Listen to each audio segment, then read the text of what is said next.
A BTR-90.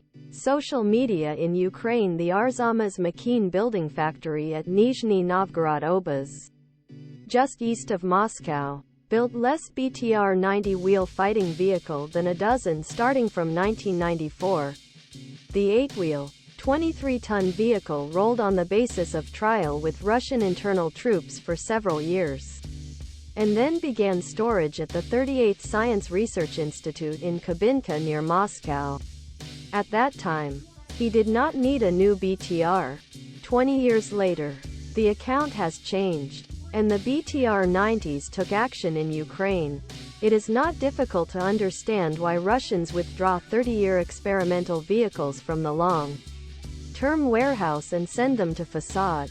In a harsh fight for about 2 years, the Russians lost about 4,000 infantry fighting vehicles and armored personnel carriers. If the comments of Vladimir Artyakov, deputy general manager of Rostec State Corporation, are correct, the Russian industry may produce 1,000 new and raised Marshal vehicles and personnel carriers.